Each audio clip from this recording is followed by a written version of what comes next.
Ouvrez vos Bibles, s'il vous plaît. Donc, nous allons ouvrir nos Bibles à l'Évangile selon Marc, chapitre 6, verset 1.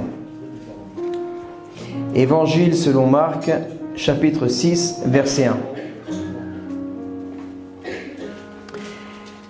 Le thème de l'enseignement d'aujourd'hui s'intitule « L'incrédulité, ennemi numéro 1 des miracles ».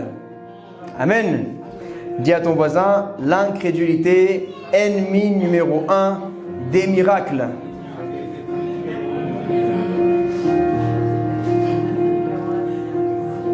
Et là, aujourd'hui, nous allons parler, bien sûr, principalement des miracles surnaturels, mais pas que. Nous allons voir tout type de miracles dans la sphère financière, dans la sphère professionnelle, dans les études, dans le mariage, dans le ministère, dans la vie personnelle. Nous allons voir tout type de miracles. Alors, je lis la parole au nom du Seigneur. Jésus partit de là et se rendit dans sa patrie. Ses disciples le suivirent. Quand le sabbat fut venu, il se mit à enseigner dans la synagogue. Beaucoup de gens qui l'entendirent étaient étonnés et disaient « D'où lui viennent ces choses ? Quelle est cette sagesse qui lui a été donnée ? Et comment de tels miracles se font-ils par ses mains ? N'est-ce pas le charpentier, le fils de Marie, le frère de Jacques, de José, de Jude et de Simon ? Et ses sœurs ne sont-elles pas ici parmi nous ? Et il était pour eux une occasion de chute. Mais Jésus leur dit, un prophète n'est méprisé que dans sa patrie, parmi ses parents et dans sa maison. Il ne put faire là aucun miracle, si ce n'est qu'il imposa les mains à quelques malades et les guérit, et il s'étonnait de leur incrédulité. Amen. Acclamons la sainte parole de Dieu.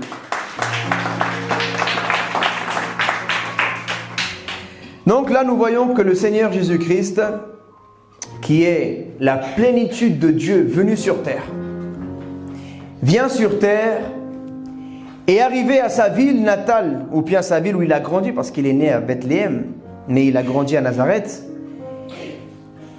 Son appel, sa foi, fut une pierre d'achoppement pour les incrédules. Et on voit qu'il a été méprisé. Et il ne put faire là aucun miracle. Dans une autre version, ou en tout cas dans un autre passage, il dit, il était pour eux une occasion de chute, mais Jésus leur dit, un prophète est méprisé que dans sa patrie, dans sa maison. Il ne fit pas beaucoup de miracles dans ce lieu à cause de leur incrédulité. Donc Jésus nous donne la cause. La cause qu'il se fit peu de miracles dans la ville de Nazareth. Pourtant, c'était des gens, c'était des juifs, des croyants, des gens qui croyaient en Dieu. Mais Jésus disait à cause de leur incrédulité. Ça veut dire que même quelqu'un qui est crédule en Dieu, donc qui est croyant en Dieu, peut être considéré aux yeux de Dieu comme un incrédule. Parce que la foi, c'est de croire en Dieu. Un croyant, c'est quelqu'un qui croit en Dieu. Mais il y a croire en Dieu et croire Dieu. Amen. Tu peux être crédule dans le fait de croire en Dieu, tu es croyant, mais tu es incrédule dans le fait de croire les promesses de Dieu pour ta vie. Et la Bible dit que Jésus s'étonnait de leur incrédulité. Et je vous ai déjà enseigné qu'une des choses qui a été un des plus grands combats de notre Seigneur Jésus sur la terre, c'est l'incrédulité des êtres humains. L'incrédulité des êtres humains, c'est une des choses qui exaspère le plus Dieu. Jusqu'à ce que Jésus plusieurs fois se prenne la tête et il dit « Mais jusqu'à quand je devrais être avec vous, homme de peu de foi ?» Dans d'autres versions, il est dit « Race incrédule ». Race incrédule, imaginez les mots forts que Jésus employait. Donc notre incrédulité est une des choses qui attriste le plus le Saint-Esprit de Dieu. Et tout ce qui attriste le Saint-Esprit de Dieu met en colère Dieu. Amen. La Bible dit que la colère de l'Éternel s'enflamma contre Moïse. Mais avant que la colère de l'Éternel s'enflamme contre Moïse, parce que Moïse ne croyait pas que Dieu pouvait l'utiliser. C'est-à-dire que Moïse y croyait en Dieu, mais Moïse doutait, ne croyait pas que Dieu pouvait l'utiliser. Et lui, il croyait que c'était de l'humilité. Mais ce n'est pas de l'humilité. Et Dieu, ça l'a attristé et ça l'a mis en colère. Amen. Le père de Jean-Baptiste, Zacharie, Dieu envoie un ange pour lui dire « Tu auras un enfant ». Il doute. Ça a fâché l'ange et l'ange l'a rendu muet pendant toute la grossesse de sa femme. Ton doute attriste Dieu et met en colère Dieu.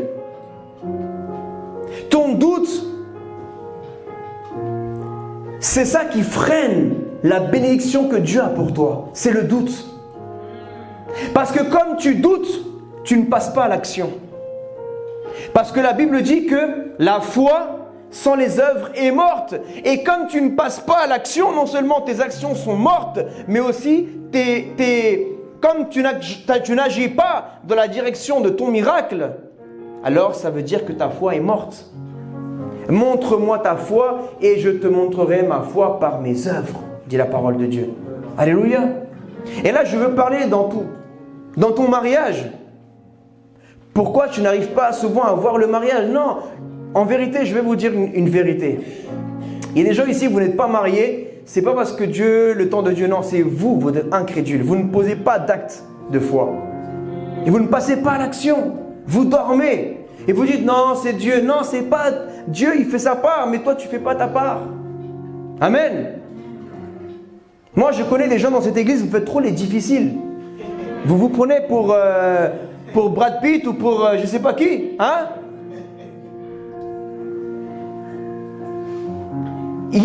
Et les gens, voilà, et après vous dites, non, mais c'est le célibat, c'est Dieu. Non, c'est pas Dieu. C'est toi. C'est ton incrédulité. Et tu ne poses pas des actes. Et les années passent. Et même dans ton mariage, tu es marié. Tu vis des difficultés. Et le diable attaque ta foi. Peut-être pas ta foi en Dieu, mais ta foi dans ton mariage. Tu ne crois presque plus dans ton mariage. Et comme tu ne crois plus dans ton mariage, tu commences à croire dans l'autre chose. Et c'est quoi l'autre chose? C'est le divorce. Donc mets ta foi dans les choses de Dieu et non pas dans les choses de l'ennemi. Amen. Parce que quelque part, tu placeras ta foi dans quelque chose. Même les gens qui se disent athées, ils croient en quelque chose. Ils croient dans l'astrologie. Et ils se disent athées, qu'ils n'ont pas la foi, mais tous les matins, les athées, tu les vois en train de prendre le journal et en train de regarder l'horoscope. Ah, je suis tel, je suis poisson, je suis lion, je suis sagittaire, je suis scorpion, je suis ci, je suis ça. Et ils guident leur vie par rapport à l'horoscope, ils croient en ça.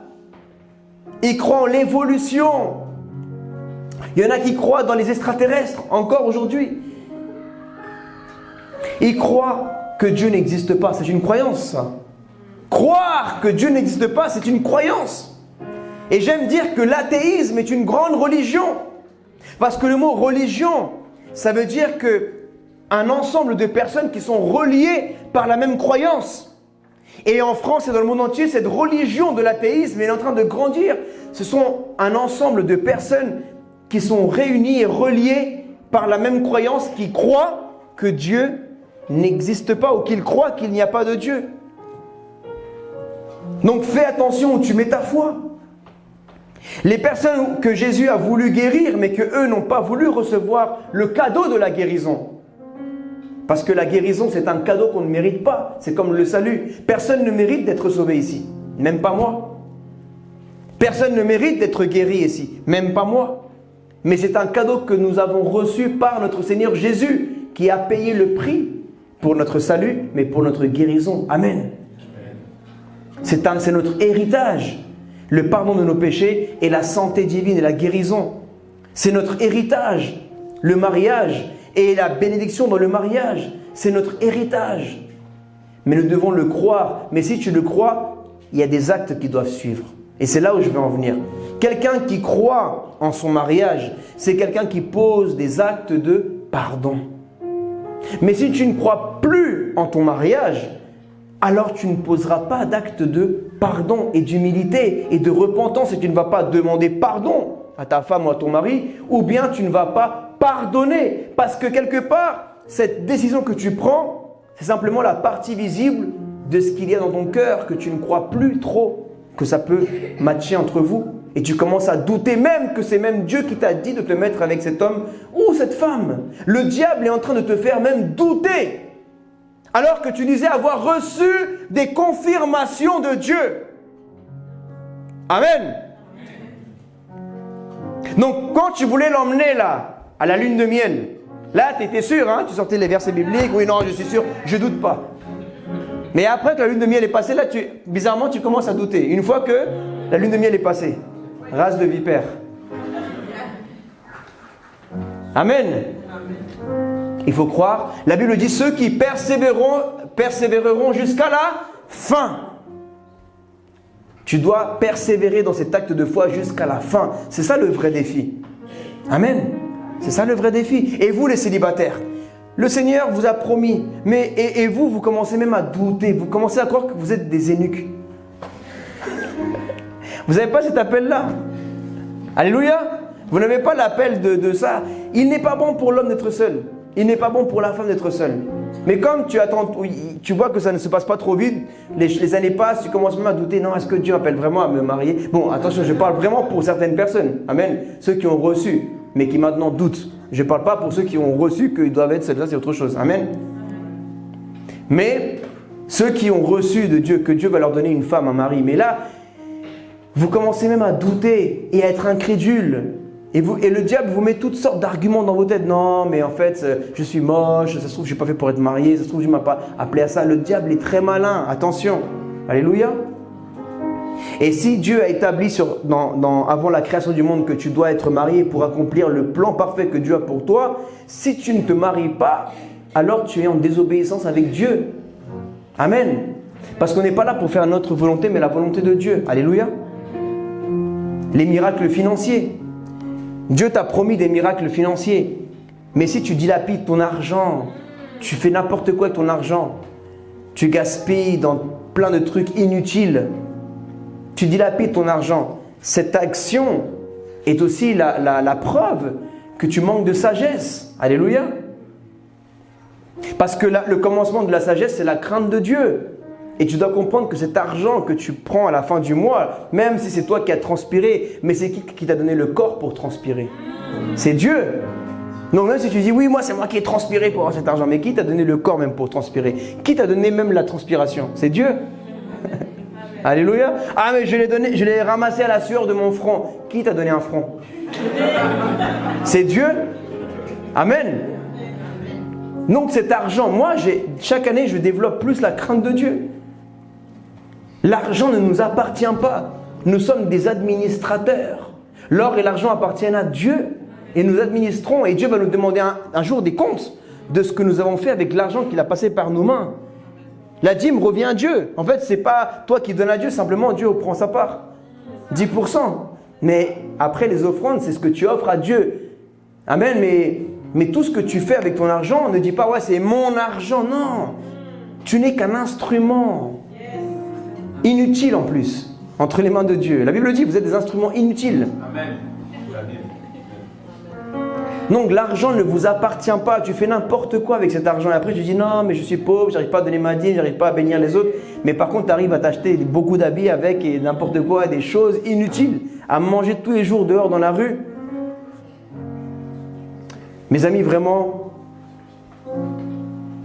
il faut demander à Dieu la sagesse. Et il faut demander à Dieu la foi. Amen. Le miracle, c'est quoi le plus grand miracle, en vérité? Physiquement, c'est un mort ressuscité, n'est-ce pas? Mais spirituellement, c'est quelqu'un qui était mort, spirituellement, donc séparé de Dieu, mais qui se repent de ses péchés et revient à la vie spirituelle. C'est quelqu'un qui se repent, c'est le plus grand miracle. Certains ici, vous pensez, vous finissez par croire que Dieu ne peut pas vous utiliser. Donc, vous avez mis votre foi dans la chose contraire de ce que Dieu veut que vous mettiez votre foi. Je veux vous dire quelque chose. Ça dépend beaucoup de ce que vous croyez qui vous deviendrez plus tard. Moi, avant de me donner à Dieu, je pensais que je n'étais bon qu'à vendre de la drogue et voler. Je croyais le mensonge du diable. Quand je me suis repenti de mes péchés, je suis venu au Seigneur. Par la grâce de Dieu, j'ai pu chasser ce mensonge de ma vie. Et j'ai commencé à travailler légalement. J'ai commencé à travailler. Et j'ai commencé à croire que je pouvais réussir dans la vie sans l'illicite. Amen. Sans vendre de la drogue ou sans voler ou sans faire des coups tordus. Parce que ce sont des démons, des mauvais esprits. Des malédictions même générationnelles parfois, selon les familles. Et j'ai commencé à mettre ma foi dans les choses honnêtes. J'ai commencé à croire que je pouvais m'en sortir sans faire le mal. Et comme j'ai cru, donc j'ai posé des actions dans cette direction. Amen. J'ai commencé à croire parce que mon être spirituel me disait « Tu peux réussir à arrêter l'alcool et la drogue et les soirées. » J'ai cru. Par contre, mon vieil homme me disait « Non, tu ne pourras pas arrêter l'alcool. C'est trop dur pour toi. Tu ne pourras pas arrêter de fumer. Tu ne pourras pas arrêter la drogue. Tu ne pourras pas arrêter les discothèques parce que tu es habitué à vivre ça toutes les semaines. » Donc, parfois, j'avais le doute qui m'attaquait. Et je disais « Est-ce que je vais tenir pendant toute une vie ?» Ça fait déjà 1 mois, 2 mois que j'ai réussi, mais c'est parfois la chair veut reprendre la place. Mais c'est pour ça qu'il faut vivre une vie de jeûne et prière. Et il faut veiller pour ne pas céder à la tentation, dit la Bible. Parce que votre esprit est disposé, mais votre chair est faible. Amen. Donc, j'ai cru que je pouvais arrêter et être libre de cela. Et je suis devenu libre de la drogue et l'alcool et le reste. Amen. Après, j'ai cru que je pouvais réussir à faire une école biblique. Moi qui n'avais jamais eu aucun diplôme dans ma vie. J'ai cru que je pouvais réussir. Moi on m'appelait que j'étais un cancre. Moi qu'on me disait tu ne sers à rien, tu ne vas jamais réussir. Moi-même je le croyais. Je m'étais fait expulser de 2 lycées ici à Paris. J'étais interdit d'aller dans un lycée public à Paris. Je devais aller, si je voulais aller en lycée public, je devais aller en banlieue. Mais je ne pouvais plus exercer dans le 75. Et par la grâce de Dieu, j'ai cru par la foi que je pouvais réussir à avoir ma licence en théologie. Et j'ai posé un acte, je me suis inscrit à l'école biblique. Et j'ai réussi avec l'aide de Dieu. Ce que je veux vous dire, c'est que les miracles, c'est dans tout. Ce n'est pas que juste la guérison, le surnaturel. C'est quelque chose de surnaturel. De voir quelqu'un qui arrête la drogue, l'alcool, la bagarre, la violence, l'impudicité et du jour au lendemain devenir un homme sanctifié, une femme sanctifiée, c'est un grand miracle ça, amen. Mais il faut le croire et il faut poser des actes, il faut poser des fruits de repentance, alléluia. Pose des fruits de repentance. Et puis après j'ai cru que je pouvais devenir pasteur. Bien sûr j'ai senti l'appel de Dieu. Mais j'ai douté, est-ce que je suis vraiment fait pour ça? Les gens disent certains que tu es qu'évangéliste, que tu es que ci, que tu es que ça. Mais tu n'es pas ce que les gens disent que tu es. Tu es ce que Dieu dit, ce que toi tu es. Amen. Ne laisse pas que les gens prophétisent à la place de les prophètes de ta vie. C'est toi qui es le premier prophète de ta vie. Donc j'ai déclaré, j'ai cru. Et par la grâce de Dieu, l'année prochaine, ça fera 10 ans que je suis pasteur par la grâce de Dieu. Amen. Bien sûr, c'est par la grâce et la miséricorde de Dieu. Mais c'est parce que j'ai cru. Combien même Dieu l'aurait prédestiné avant la fondation du monde. Mais j'aurais décidé de ne pas le croire. Je ne serais pas entré dans le plan de Dieu. Et j'aurais avorté le plan de Dieu. Et j'aurais été rebelle. Et j'aurais vécu une vie chrétienne. À ma façon. Mais pas comme Dieu l'avait destiné pour moi. Amen. Donc ce n'est pas simplement le fait d'être chrétien, d'aller à l'église. Parce que tu peux même être chrétien et aller à l'église et être en désobéissance avec le Saint-Esprit. C'est ce que Dieu m'a dit un jour. Quand il m'appelait à évangéliser. Je ne voulais pas évangéliser certaines fois. Et à un moment, le Saint-Esprit m'a repris une fois que je parlais avec lui. Il me dit, tu es en désobéissance avec moi. Et moi j'ai dit, mais Seigneur, je suis en soumission avec mon pasteur, avec les diacres, avec la police, avec mes parents. Je suis en soumission, je respecte toutes les autorités. Et il a dit, oui, tu respectes ton pasteur. Tu obéis à ton pasteur, tu obéis aux autorités de l'église, tu obéis à la police, tu obéis au gouvernement, mais tu me désobéis à moi, le Saint-Esprit. Parce que je te dis d'aller parler de moi, mais tu ne le fais pas parce que tu ne veux pas le faire. Sous prétexte que tu es timide, sous prétexte que tu es fatigué. Pourtant, pour aller voir Netflix, tu n'es pas fatigué. Aller faire du shopping, tu n'es pas fatigué. Tu n'es pas timide. Alléluia. Donc, ce jour-là, j'ai compris qu'il fallait pour toucher le cœur de Dieu vivre une vie d'obéissance. Mais même pour commencer à prêcher dans les métros, dans la rue, pour passer ce pas, j'ai dû croire d'abord dans mon cœur. Parce que les actes sont la manifestation visible de la foi intérieure qui a commencé dans ton cœur. Mais quand tu prends la décision de rentrer dans un wagon et de lever ta voix pour prêcher l'évangile, c'est la manifestation visible de ce qui est caché dans ton cœur. La foi. Alléluia. Quand tu commences à... Parfois, j'étais dans un taxi, je rentrais chez moi et je voulais juste me reposer un peu dans le taxi et le Saint-Esprit me dit, parle de moi au chauffeur. J'ai dit, Seigneur, la flemme. J'ai juste envie de mettre mes écouteurs et mettre du rap chrétien ou une louange et rentrer chez moi. Et Dieu me dit, non, tu vas mettre de côté le son chrétien, les louanges, et tu vas parler de moi. Tu vas sortir de ta zone de confort. Tu vas m'obéir. Tu crois que moi, je voulais aller à la croix? Tu crois que moi, j'ai fait ma volonté? J'ai fait la volonté de mon Père. Jésus m'a dit dans mon cœur. Donc toi aussi, fais ma volonté, comme je t'ai montré. C'est comme ça que tu passes les étapes. Parce que sinon, même ton incrédulité est ta désobéissance. Parce que l'incrédulité est un acte de désobéissance. Parce que la croyance est une décision, mon ami. Ça, il faut que tu le saches. Tu ne crois pas parce que tu sens que tu dois croire. Non, tu crois parce que tu décides de croire. Amen. Un exemple. Quelqu'un arrive là en courant et dit « Ouais, j'étais à la boulangerie et il m'est arrivé ça. » C'est vous qui décidez si vous le croyez ou pas. Amen.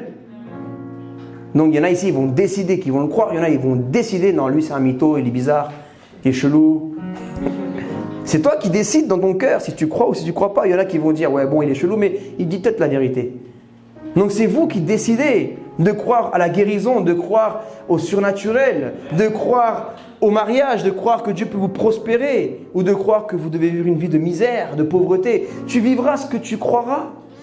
Si tu crois que l'évangile est un évangile pauvre, alors tu vivras une vie de pauvreté. Mais si tu crois que Dieu t'a créé pour vivre une vie de prospérité à tout égard, alors tu vivras une vie prospère. Si tu crois que ta femme c'est ta croix et que ton mari c'est ta croix, alors que tu vas vivre un calvaire toute ta vie dans ton mariage. Mais si tu dis non, ma femme c'est pas ma croix, mon mari c'est pas ma croix, c'est ma joie, c'est l'amour de ma vie, c'est mon aide. Amen. Comme tu penses, comme tu crois, c'est ça que tu finiras par vivre. Alléluia. Donc c'est ça qui est important, c'est qu'est-ce que tu crois dans ton cœur. Si tu crois que Dieu peut restaurer, tu vivras la restauration. Mais si tu ne crois pas que Dieu peut restaurer, tu ne vivras aucune restauration. Si tu crois que Dieu peut te prospérer, te devenir riche alors que tu viens d'une famille pauvre, Dieu va le faire. Mais si tu ne crois pas en ça, tu ne le vivras pas. Parce que tu ne poseras pas des actes en cette direction. C'est la foi. C'est la foi. En fait, chaque fois que j'avance avec le Seigneur Jésus, je me rends compte que c'est la foi. Il faut croire. Il faut croire. Tu crois que moi j'avais l'argent pour aller à Madagascar et ouvrir un orphelinat? Même là, tu crois que j'ai l'argent pour payer 20 personnes? J'ai pas la foi, je sais même pas comment je vais faire. Mais c'est là que ça devient intéressant. Parce que c'est quand c'est pas logique que ça devient un miracle. Parce que quand c'est logique, c'est pas un miracle, parce que tu peux l'expliquer. Quelque chose que tu peux expliquer scientifiquement, c'est pas un miracle. Mais quelque chose que tu peux pas expliquer mathématiquement et scientifiquement, c'est un miracle. Moi, je suis un miracle. Vous êtes des miracles. Va devant le ministère de l'éducation française et montre-lui mes notes d'il y a 20 ans. S'ils n'ont pas une crise cardiaque, déjà. Et dis-lui, est-ce que tu penses que cette personne-là peut un jour devenir directeur d'une école? Non, dire, non, lui, jamais de la vie. Eh bien, regarde aujourd'hui. Directeur d'une école, de lycée, d'école. Alléluia. Est-ce que vous croyez que cette personne-là, qui a été en garde à vue, qui a été expulsé de plusieurs lycées à Paris, qui a eu des bagarres, qui a fait ça, est-ce qu'il peut devenir pasteur? Non, jamais. Il peut être libre de la drogue? Jamais. Et aujourd'hui, libre de l'alcool, de la drogue, de la violence. Amen. C'est un miracle. Tu es un miracle. Aujourd'hui, je voulais parler du surnaturel, de la guérison et de la délivrance. Mais le Seigneur me pousse à vous parler des miracles aussi, que vous pensez que c'est naturel, mais que c'est spirituel. Parce que tout ce qui est naturel vient du spirituel. Tout ce qui est visible vient de l'invisible. Alléluia. Donc, c'est possible. Je ne sais pas quel miracle tu attends de Dieu. Mais il y a quelque chose qui bloque, c'est ton incrédulité. Et comme tu es incrédule, comme tu doutes, tu ne poses pas les actes qui vont en direction de ce miracle-là. Et moi, j'ai cru, je devais prendre une décision. Rester dans ma zone de confort, non, on va rester à 62 enfants, on ne va pas prendre plus d'enfants, on ne va pas chercher à aller plus loin, on va juste garder, ou faire un pas de foi. J'ai décidé de faire le pas de foi. J'ai décidé de commencer à construire sans savoir combien ça va me coûter. Mais c'est la foi, alléluia, c'est la foi. Il y a beaucoup de témoignages que je pourrais vous donner, c'est la foi. Même des locaux que vous avez vus qu'on a payés toutes ces années. L'équipe qui est avec moi depuis plusieurs années, vous avez vu qu'on a même payé des choses à 3000, 3400 loyers par mois. Mais d'où on va sortir cet argent? Nous, on n'a pas. Mais on l'a fait grâce à Dieu. C'était un miracle même de payer ça. Quand on était à Bobigny, quand on a payé à un moment 3400 € par mois. Alors qu'on était une petite église. C'est un miracle. Alléluia. C'est la foi. Des fois, Dieu nous emmène dans des endroits où on ne sait pas pourquoi, mais c'est pour élargir notre temps, la foi, la crédulité. Des fois, vous vivez des épreuves et vous dites, mais pourquoi je vis cette épreuve-là? Parce que Dieu, ce n'est pas un fou. Dieu ne fait rien par folie ou par hasard. Toi, tu penses que c'est une folie, mais la sagesse de Dieu est plus grande que la folie des hommes. Donc pour toi, c'est un acte de folie. Ce que Dieu fait vivre à ton mariage, est-ce que Dieu te fait passer financièrement et la maladie que tu vis, tu penses que c'est un acte, une décision folle de Dieu. Mais ce n'est pas une décision folle, c'est une décision de sagesse. Parce que Dieu, il veut élargir tes limites. Il veut te faire croire. Il veut que tu élargis ta foi. La foi est un muscle que tu peux élargir. Amen. Tu peux le travailler, tu peux le grossir. Et plus tu peux grossir ton muscle, plus tu vas soulever du poids qui est lourd. Des choses qui sont improbables humainement deviennent possibles par la foi que tu as en Dieu. Alléluia. Parce que c'est lorsque tu crois que c'est impossible que ça devient intéressant. Parce que c'est là où s'accomplit la parole de Dieu. La Bible ne dit pas ce qui est possible à l'homme est possible à Dieu. La Bible dit ce qui est impossible à l'homme est possible à Dieu. Amen. Donc pour que ce soit vraiment biblique, il faut que ce soit impossible à toi. Amen. C'est impossible pour moi humainement d'être pasteur et de marcher dans le chemin de la sanctification. Mais c'est possible à Dieu. Amen. C'est impossible pour toi également. De nous repentir et de prier tous les jours, c'est impossible. Mais c'est possible à Dieu. Si tu le crois, tu verras la gloire de Dieu. Alléluia. Alléluia. Même les guérisons que nous avons vues ici. Nous avons vu plusieurs guérisons ces derniers mois par la grâce de Dieu. Vous croyez que moi je suis capable de faire ça? Même ma femme sait comment j'étais incrédule autrefois. Mais j'ai décidé de poser des actes en direction de la foi. Des jeûnes, des nuits de prière, de lire des livres, de sortir de certains doutes et d'incrédulité. Amen. Tu deviendras qui tu crois que tu peux devenir en Dieu. À cause, Jésus a dit, c'est la cause, c'est l'incrédulité. Il n'a pas dit que la cause c'était l'onction, il n'a pas dit, la Bible ne dit pas, regardez, que dit la Bible dans Matthieu chapitre 13, verset 58. Et il ne fit pas beaucoup de miracles dans ce lieu à cause de l'onction, ou à cause de la puissance, ou à cause de leurs origines, ou à cause de leur manque d'argent. Non, à cause de leur, quoi? Incrédulité. C'est la cause qui bloque les miracles de Dieu dans ta vie. C'est ton incrédulité.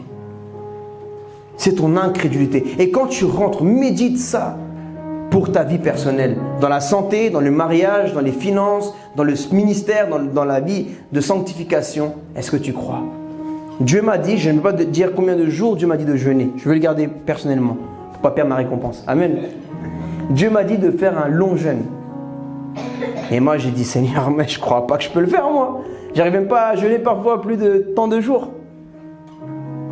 Mais même quand j'ai dit à ma femme, Amen, ma femme c'est une femme de foi, donc elle a cru. Mais ma femme croyait plus que je pouvais jeûner que moi que je croyais en moi.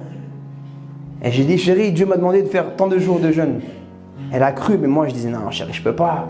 Ah, je peux pas. Même si je suis un homme spirituel, il y a un moment, j'aime bien manger moi aussi. Hein. Amen. Je suis colombien quand même, même si je suis chrétien, je suis pasteur, mais je reste colombien. Amen. Mais j'ai cru. J'ai dit, Seigneur, ok, si tu me le demandes, s'il y en a qui ont pu, pourquoi moi je ne pourrais pas? On a le même Dieu, non? J'ai le même Dieu que les gens qui jeûnent pendant je ne sais pas combien de jours. On a le même Dieu, donc j'ai dit, ok Seigneur, bah écoute, tu vas m'aider.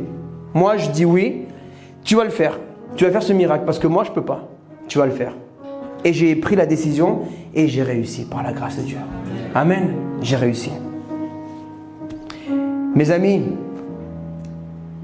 que notre incrédulité ne soit pas un obstacle au miracle que Dieu veut accomplir dans notre vie. Matthieu chapitre 17 verset 20. C'est à cause de votre incrédulité, leur dit Jésus. Je vous le dis en vérité, si vous aviez la foi comme un grain de sénévé, vous diriez à cette montagne, transporte-toi d'ici là, et elle se transporterait, rien ne vous serait impossible. Amen. Qu'est-ce qui bloque dans ta vie? Qu'est-ce qui bloque? Cette montagne, c'est un Goliath. Ça représente quelque chose qui est trop grand pour toi, que tu ne peux pas humainement déplacer. Vous croyez que le roi David, hein, il était jeune, hein? C'était encore un adolescent. Vous croyez qu'il peut vaincre un Goliath philistin, un homme d'une trentaine, quarantaine d'années, expérimenté dans la guerre? Il a fait plusieurs guerres. David n'avait fait aucune guerre. David ne savait même pas manier un couteau, même pas une épée, même pas un bouclier, c'était trop lourd pour lui. Mais par contre, il savait manier des pierres. Alléluia. Et certains disent que la première pierre qui a touché la tête de Goliath, c'était la pierre de la foi. C'était impossible pour David de vaincre ce Goliath, mais il a cru, non pas que lui pouvait le faire, mais que l'Éternel, le Dieu d'Israël, pouvait le faire. Humainement, tu vas droit au divorce. Humainement, tu ne peux jamais te marier. Mais avec l'aide de Dieu, ton mariage vivra. Et il prospérera. Et tu auras des beaux enfants. Serviteurs de Dieu. Avec l'aide de Dieu, tu vas te marier dans le plan parfait de Dieu. Humainement, tu vas faire faillite. Humainement, tu ne vas pas prospérer financièrement. Mais si tu mets ta foi en l'Éternel, l'Éternel va te faire prospérer en tout. Humainement, tu ne vas pas guérir. Tu ne peux pas guérir. Les diagnostics scientifiques sont clairs. Les docteurs ont été clairs avec toi. Il te reste tant d'années à vivre, tant de mois. Cette maladie ne peut pas guérir scientifiquement. Mais avec l'aide de Dieu, tout peut guérir. Où vas-tu placer ta foi? Dans le monde, ou dans les choses du monde, ou dans le Dieu et les choses de Dieu et les miracles de Dieu? Alléluia. Humainement, tu ne pourras jamais rentrer dans le ministère. Humainement, tu ne pourras pas finir RBF. Mais avec l'aide de Dieu, tu pourras. Mais oui, mes amis, si vous aviez la foi comme un grain de sénévé, si vous saviez à quel point c'est petit un grain de sénévé, c'est minuscule. Allez sur Google, pas tout de suite, après le culte. Et regardez c'est comment un grain de sénévé, c'est minuscule. Vous diriez, ça veut dire qu'il faut le déclarer. Quand tu pries, déclare sur ta santé. Déclare sur ton corps, sur ta peau, sur tes os, sur tes muscles, sur ton cerveau, sur tes organes. Déclare. Déclare sur tes enfants. Déclare sur ton mari. Déclare sur ta femme des bonnes choses. Déclare sur ton mariage. Déclare sur ton célibat. Déclare sur tes finances. Comme la pasteur a dit tout à l'heure, pasteur Karel a dit, parlez à vos dîmes, parlez à vos offrandes. C'est pas juste de dire, ouais, salut, tu vas bien et tout. Non, c'est pas comme ça. C'est déclarer, tu porteras du fruit. C'est ça qu'elle a voulu dire. Amen. C'est pas juste de parler, ouais, tranquille ou quoi, ça va. Non, c'est pas ça. Il y en a ici, vous êtes perchés, vous ne comprenez pas le langage spirituel. Hein. Il faut rentrer dans les choses d'esprit. Amen. Quand on te dit, parle à telle situation, il faut que tu prophétises dessus. Il faut que tu prophétises. Tu es la bouche de Dieu. Qui vit en toi? Jésus. Qui est Jésus? Dieu. Alléluia. Et si Jésus vit en toi, ta bouche, c'est la bouche à qui? C'est la bouche à Jésus. Amen. Si Jésus vit en toi, tes mains, c'est les mains à qui? C'est les mains à Jésus. C'est quand tu prends un SDF dans tes bras pour lui montrer l'amour de Dieu, et ben c'est Jésus qui le prend à travers toi. Quand tu parles à quelqu'un, quand la Bible dit les brebis reconnaissent la voix de leur berger, Jésus ne descend pas sur terre pour appeler les gens, mais il le fait à travers toi. Donc ta bouche devient la bouche de Jésus. Amen. C'est pour ça que tu dois surveiller ce que tu dis de ta bouche, pour que ta bouche ne soit pas une bouche qui donne de l'eau douce et de l'eau salée, qui maudit et qui bénit à la fois. Déclare, mon mariage vivra. Ne parle pas de divorce, parle que du mariage, du pardon, de la bénédiction, de la réconciliation. Ne parle pas que tu seras célibataire jusqu'à la fin. Non, je me marierai. Tu donnes des dates. Je prophétise au nom de Jésus. D'ici à telle date, je me marierai. Amen. Posez des actes de foi. Posez des actes de foi. Je vous l'ai dit 1000 fois de faire ça. Posez des actes de foi. Moi, j'ai posé des actes de foi. Posez vous aussi des actes de foi. Amen. C'est important pour acheter une maison, pour devenir propriétaire. Certains parmi vous, vous pensez que non, je ne pourrai jamais devenir propriétaire. Vous pouvez. Si vous le croyez, vous pourrez. Si vous posez des actes dans cette direction. Il y en a ici, vous ne croyez pas que vous pouvez avoir votre permis de conduire. Vous pouvez. Il y a des gens plus nuls que toi qui ont eu le permis de conduire. Plus dangereux que toi. Et on les voit conduire. Amen. Sans l'aide de Dieu. Alors toi, tu as l'aide de Dieu. Hein? Tu n'es pas le plus nul, la plus nulle. Il y a des gens plus nuls que toi. Mais comme ils ont la foi, ils arrivent. Mais toi, tu n'arrives pas parce que tu ne crois pas. Alléluia. Mais eux, ils croient. Il y en a, ils l'ont vraiment eu par la foi, leur permis. Hein. C'est vraiment qu'ils ont une très grande foi. C'était que de la foi, je crois. Amen. Crois que tu peux avoir une voiture. Crois que tu peux réussir à honorer ta femme. Alléluia. Crois que tu peux commencer à payer les ongles à ta femme. Crois-le. Tu peux le faire. Même si c'est impossible à l'homme, c'est possible à Dieu. Amen. En fait, c'est toi qui décides si tu étonnes Dieu avec ton incrédulité ou ta foi. Tu as deux façons d'étonner Dieu. Soit tu étonnes Dieu avec ton incrédulité, soit tu étonnes Dieu avec ta foi. Parce qu'il y a deux choses qui impressionnent Dieu, la foi et l'incrédulité. Donc vous voulez impressionner Dieu avec votre foi ou vous voulez l'impressionner avec votre incrédulité? Jésus a été impacté par la foi de cette femme qui a dit, même des miettes qui tombent de la table des enfants, les chiens mangent. Il a dit, waouh, ta foi t'a sauvé. Amen. Ta foi t'a guéri. C'est ta foi qui va faire. Ta foi. Ne dis pas si Dieu le veut. Nous ne sommes pas des musulmans. C'est les musulmans qui disent Inch'Allah. Nous ne disons pas Inch'Allah. Nous disons Dieu le veut. Amen. Dieu le veut. Il y a quelqu'un qui est venu vers Jésus, il a dit, oui, mais si tu veux que je sois guéri. Jésus a dit, je le veux, sois guéri. Nous, des fois, on parle comme les gens du monde. Oui, si Dieu le veut. Non, Dieu le veut. Il y a des gens ici qui disent, oui, je viendrai si Dieu le veut. Dieu veut que tu viennes, viens.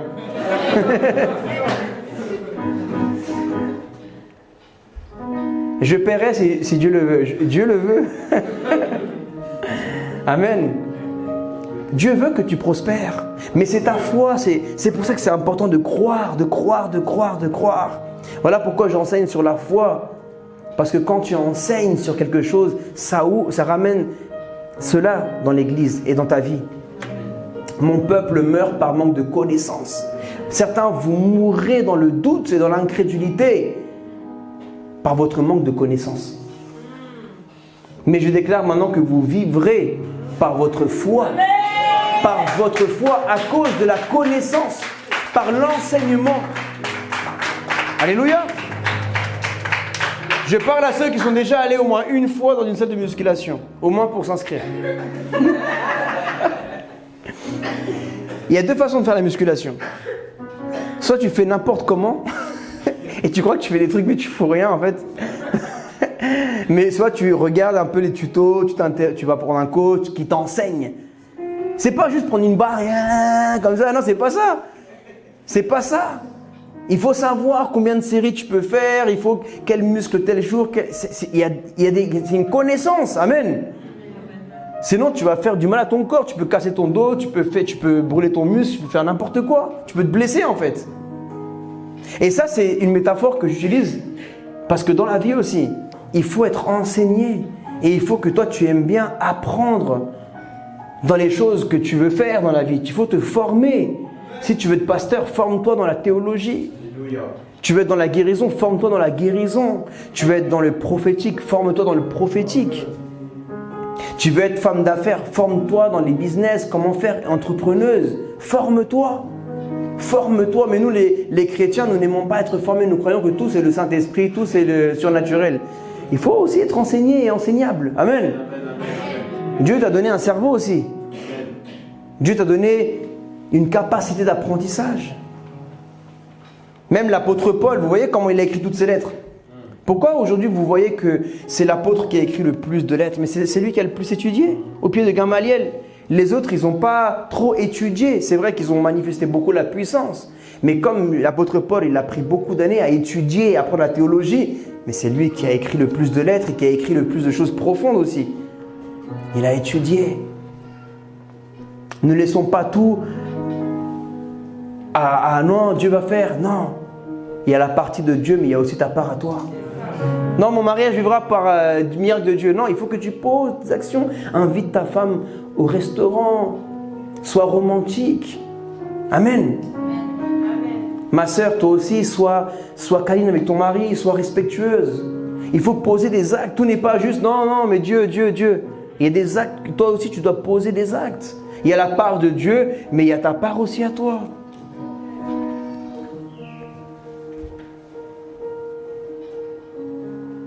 Alléluia. Marc chapitre 16, verset 14. Enfin, il apparut aux 11 pendant qu'ils étaient à table, et il leur reprocha leur incrédulité et la dureté de leur cœur, parce qu'ils n'avaient pas cru ceux qu'il avait vus ressusciter. Dieu nous reproche ce soir notre incrédulité. Si Dieu nous reproche quelque chose, c'est que c'est un péché. Parce que si Dieu nous reproche quelque chose, c'est qu'il ne veut pas le laisser comme ça. Quand Dieu voit que quelque chose est bon, il te laisse comme ça. Mais quand il voit que quelque chose n'est pas bon, il veut changer ça de ta vie. Est-ce que vous savez que le péché, ça veut dire manquer la cible ou rater la cible? Donc la cible, c'est quoi? C'est la foi, c'est croire. Mais être incrédule et douter, c'est manquer la cible. Donc c'est un péché. C'est un péché de douter. C'est un péché, l'incrédulité. Tu es en train de pécher et il faut te repentir de ton incrédulité. Il faut te repentir du doute. Le doute, ça peut arriver, mais ne flirte pas avec le doute. Ne te laisse pas séduire par le doute et par l'incrédulité. Non, ça arrive à tout le monde, comme les gens disent. Le doute fait partie de la foi. Mais une chose, c'est que le doute vienne te faire du pied. Mais une chose, c'est que toi, tu restes à parler avec le doute et que tu rentres dans l'incrédulité. Non, il faut chasser le doute directement. Ça arrive à tout le monde, tous les prédicateurs. Tu commences à déclarer quelque chose, une guérison, le doute vient, mais tu le chasses au nom de Jésus. Amen. En fait, l'incrédulité, c'est comme si c'est l'enfantement du doute. C'est le bébé qui a accouché le doute dans ton cœur. Amen. Parce que quand tu doutes, si tu flirtes avec le doute et tu laisses le doute rester là, ça va donner naissance à l'incrédulité. Voilà pourquoi tu dois chasser le doute de ta vie et chasser l'incrédulité de ta vie.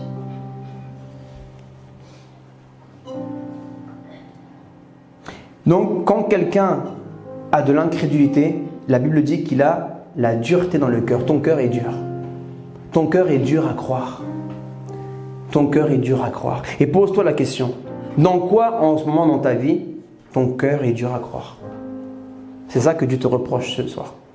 Est-ce que tu es dur à croire? Qu'est-ce que tu es dur à croire en ce moment que Dieu veut faire dans ta vie, mais que toi, tu es dur, tu t'es endurci? Dans quoi tu t'es endurci? On s'est tous endurcis dans des choses différentes ce soir. Et Dieu est en train de nous le reprocher. Mais toi, tu dis non, c'est mon cœur, je fais ce que je veux avec mon cœur. Si je veux, je l'endurcis, si je veux, je le ramollis, si je veux, je l'adoucis. C'est pas ton cœur, mon ami. Ce cœur-là, s'il bat là, c'est grâce à ton Créateur. Chaque battement de cœur que tu as depuis tout à l'heure, que tu peux écouter ce message, c'est Dieu qui te donne chaque battement. Chaque battement est un miracle. Chaque battement de cœur est un miracle. Et ça, on le doit à notre Créateur. On ne peut pas endurcir notre cœur à celui qui fait battre notre cœur. Quand tu décides d'aller dans le sens contraire du miracle que Dieu veut faire dans ta vie, tu es en train d'être rebelle à Dieu. Parce que tu es en train d'être rebelle au miracle de Dieu. Le miracle de Dieu vient de Dieu. Et le miracle de Dieu, c'est Dieu. Donc tu es en train de désobéir. Comme Jonas, tu es en train de partir à Tarsis alors que Dieu t'appelle à aller à Ninive. Ninive, c'est la foi. Tarsis, c'est l'incrédulité, la désobéissance. Tu es en train de fuir la face de Dieu. Va chercher la face de Dieu et Dieu va adoucir ton cœur. Et il va t'enlever la dureté que tu as dans ton cœur. Mais tu dois te laisser travailler. Dieu fera ce miracle.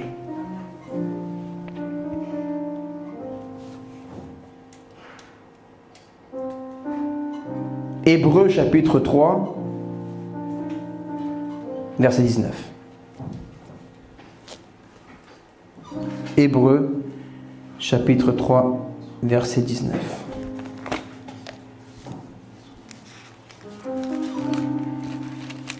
Aussi voyons-nous qu'ils ne purent y entrer à cause de leur...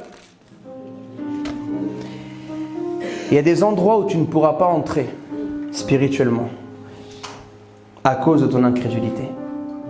Il y a des terres, des lieux spirituels, des lieux, des bénédictions, parce que parfois les bénédictions c'est des lieux spirituels où tu ne pourras pas entrer à cause de ton doute et ton incrédulité.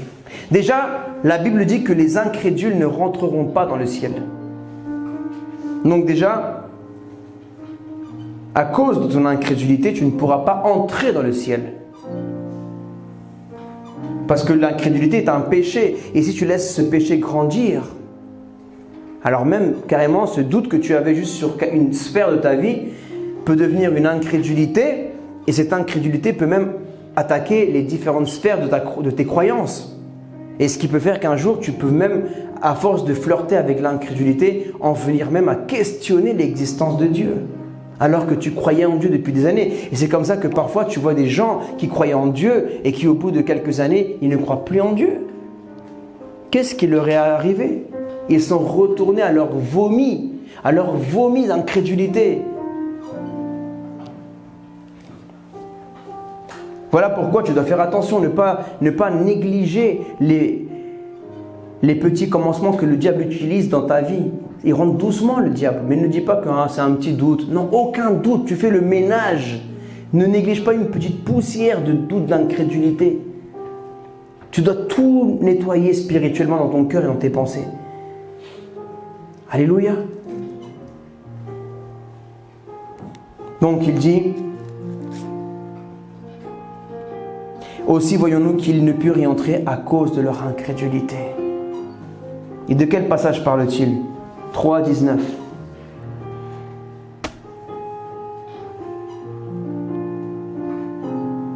On va commencer par le verset 16. Qui furent en effet ceux qui se révoltèrent après l'avoir entendu, sinon tous ceux qui étaient sortis d'Égypte sous la conduite de Moïse,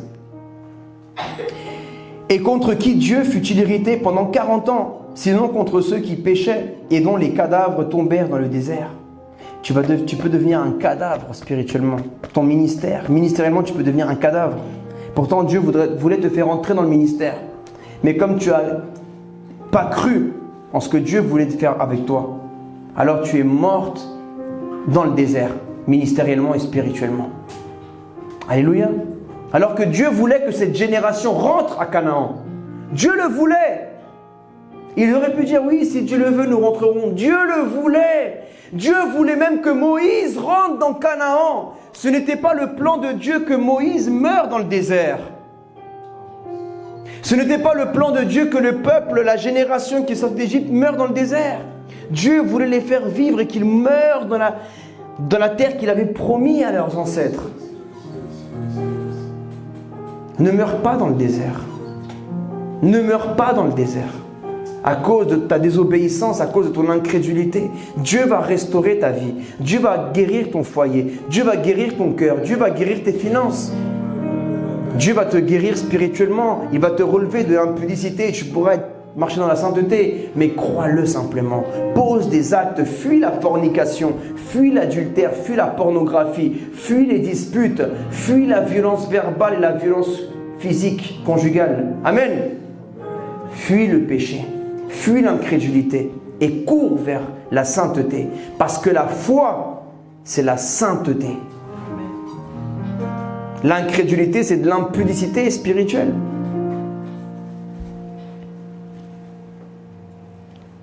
L'incrédulité, elle attriste tellement le cœur de Dieu. Mais vous et moi, on n'a pas idée. Parce que Dieu est tellement saint, tellement pur, que nous, on ne connaît pas ces niveaux de sainteté.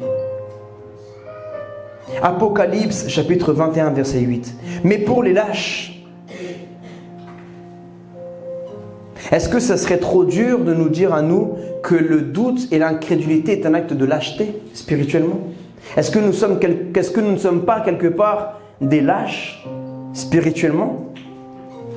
Quand nous décidons de douter et d'être incrédules à des choses que Dieu veut faire, mais que par lâcheté spirituelle, nous ne prenons pas la décision de rentrer dans cela. Parce que quelqu'un qui ne veut pas pardonner, est-ce que quelque part nous ne sommes pas des lâches? Parce que nous ne voulons pas affronter ce Goliath qui est le pardon, ou l'humilité, ou la foi. Amen. Allô?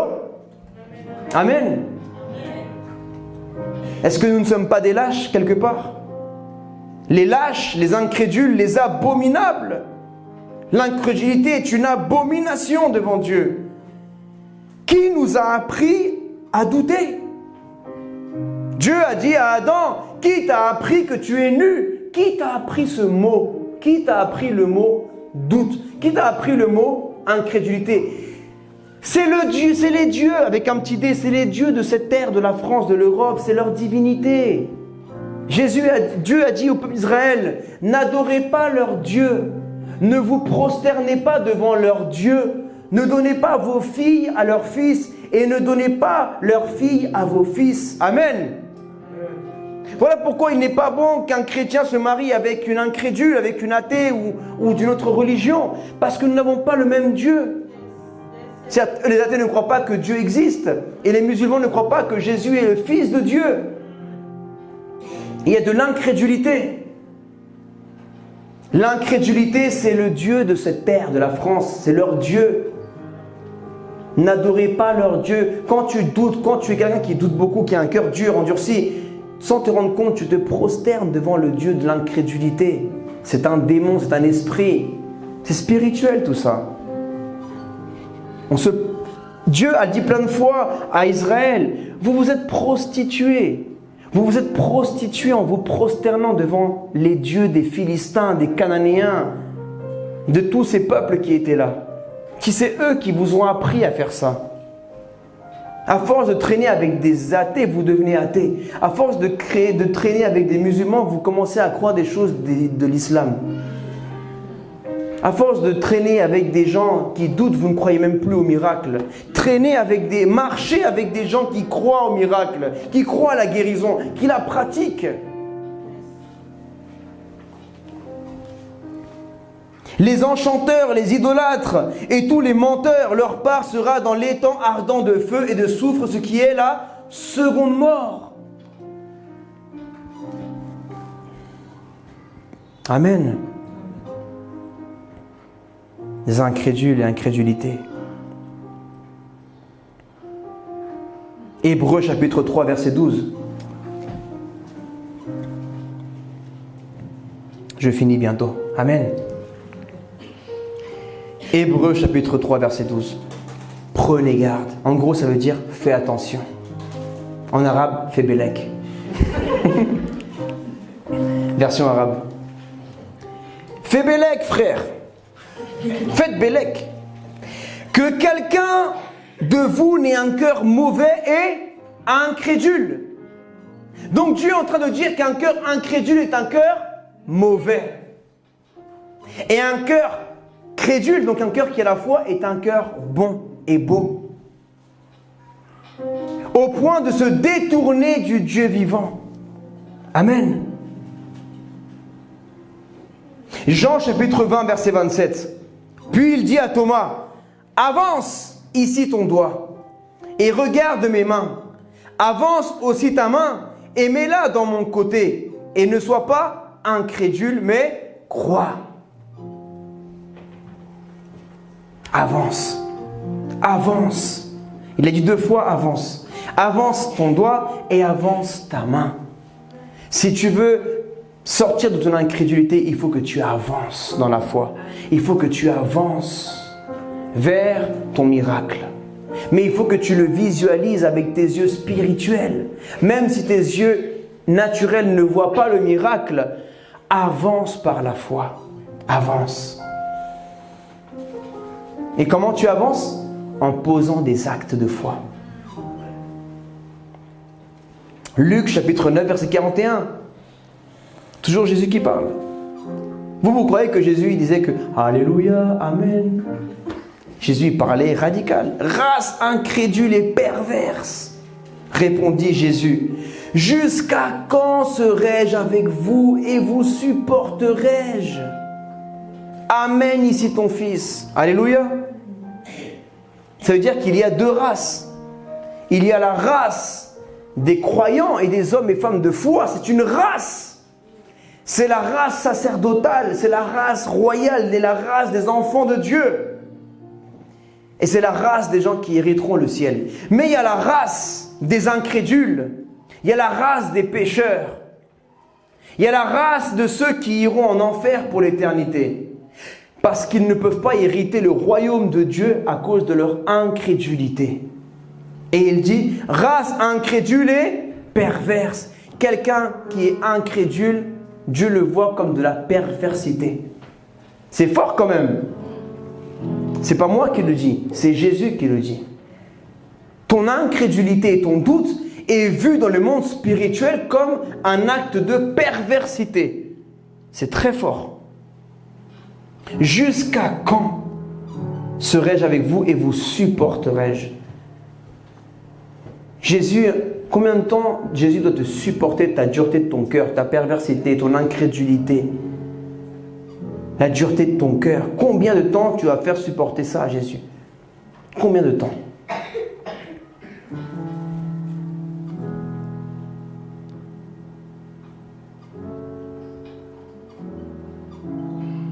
Actes chapitre 19 verset 9. Mais comme quelques-uns restaient endurcis et incrédules, quelqu'un qui est incrédule et quelqu'un qui est endurci. Mais c'est toi-même qui t'endurcis. C'est toi-même. Tu dis, non, moi je suis dur, mais c'est toi-même qui t'endurcis. C'est toi qui décides si tu es dur. Parce que de la même façon que tu es dur pour certaines choses, il y a des choses pour lesquelles tu es doux. Amen. Parce que pour le péché, tu n'es pas endurci. Quand tu dois commettre un péché, tu n'es pas endurci au diable. Tu ne dis pas, non, non, non. Là, tu commets le péché. Donc, tu n'es pas si dur que ça. Pourquoi décides-tu d'être dur envers Dieu et d'être mou et ramolli devant le diable? Amen. Pour vivre de l'impudicité, de la pornographie, de la fornication, de l'adultère. Là, tu es mou, tu es lâche peut-être. Nous sommes des lâches. Mais pour les choses de Dieu, nous sommes durs contre Dieu. Nous résistons à Dieu. Mais pourquoi nous ne résistons pas au diable avec le même courage que nous résistons à Dieu parfois quand il nous demande de faire des choses, hein?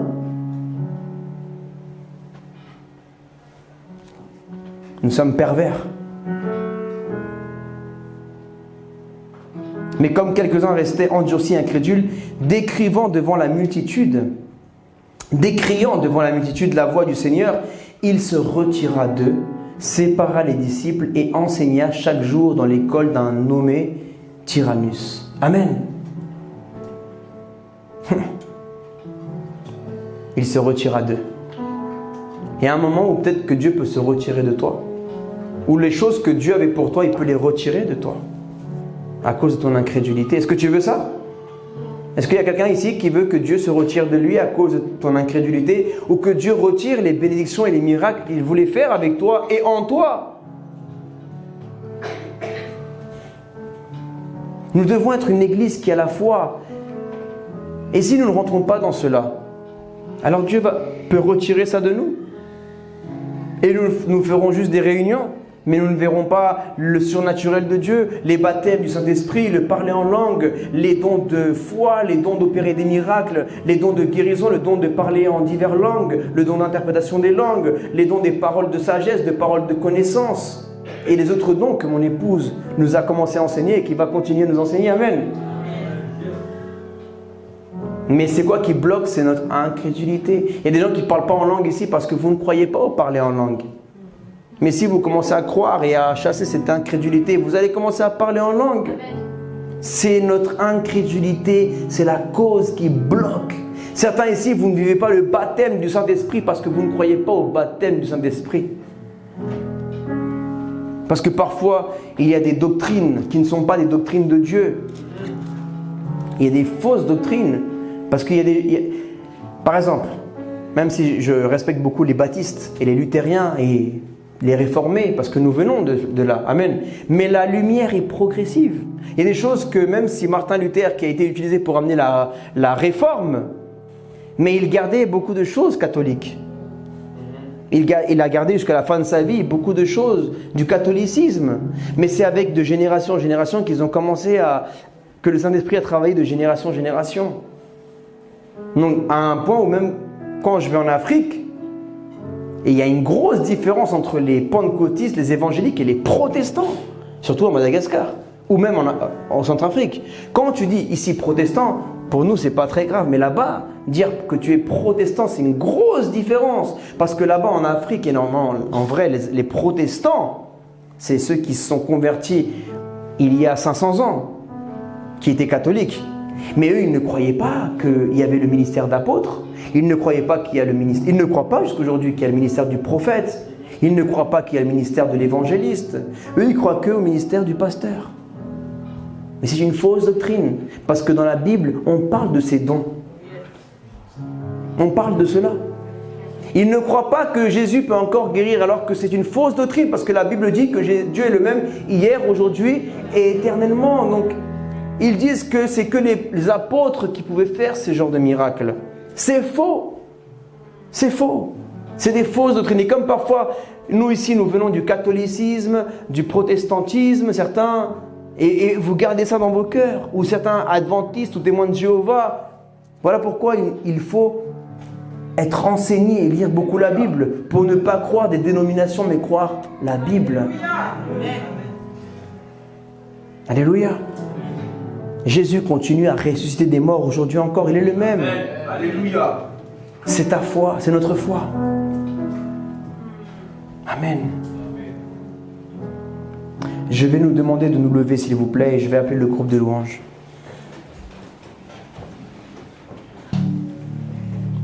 Nous allons croire que Dieu va guérir des personnes ce soir. Nous allons croire dans le don de prophétie. Nous allons croire que notre Église, c'est l'Église de Jésus-Christ. Et que dans l'Église de Jésus-Christ, même en 2025, il y a encore des morts ressuscités. Qu'est-ce qui bloquait la résurrection de Lazare? La pierre. Et Jésus, avant de ressusciter Lazare, qu'est-ce que Jésus a dit? Ôtez cette pierre. Il y a des choses qui empêchent des miracles de résurrection dans ta vie, dans les sphères de ta vie. C'est la pierre de l'incrédulité. Tu dois la déplacer. Si tu n'arrives pas à la déplacer toi-même, alors il dit quoi? Il y a d'autres gens qui ont aidé à déplacer la pierre. Tu dois demander de l'aide à des frères et sœurs chrétiens qui t'aident. Tu dois marcher avec des personnes qui ont la foi, qui t'aident à pousser la pierre de l'incrédulité. À tous les Lazars qui sont ici. Fermez vos yeux. Ce soir, Dieu fait un appel à toutes les personnes qui souffrent de la maladie du doute et la maladie de l'incrédulité. Jésus veut vous guérir ce soir parce que c'est une maladie. Jésus veut te guérir. Et si tu ne crois pas que c'est une maladie, alors tu vas garder cette maladie. Parce que Jésus est venu guérir ceux qui reconnaissent qu'ils sont malades. Mais à ceux qui ne reconnaissent pas leur péché, leur maladie, ils ne pourront pas recevoir leur guérison. Alléluia. Là où tu es, commence à parler à Dieu et commence à reconnaître ta maladie, ton péché devant Dieu d'incrédulité, de doute. Dis-lui, Seigneur Jésus, Saint-Esprit, précieux, j'ai péché contre toi. J'ai été incrédule. J'ai douté de toi. J'ai douté de tes miracles. Je suis trop incrédule. Je remets toujours tout en question. Enlève cette désobéissance de mon cœur. Enlève cette rébellion. Je suis trop rebelle. Je suis trop rebelle à ta parole. Je suis rebelle à tes ordres, Seigneur. J'ai un esprit de rébellion que je chasse aujourd'hui au nom de Jésus. Je chasse tout esprit de rébellion, tout esprit de désobéissance, tout esprit d'incrédulité. Je chasse tout esprit de doute de ma vie. Et je déclare que je suis obéissant. Je déclare que j'ai la foi. Je déclare que je n'ai plus un cœur dur, mais que j'ai un cœur doux. Doux aux choses de Dieu. Au nom de Jésus. Au nom de Jésus. Au nom de Jésus. Au nom de Jésus.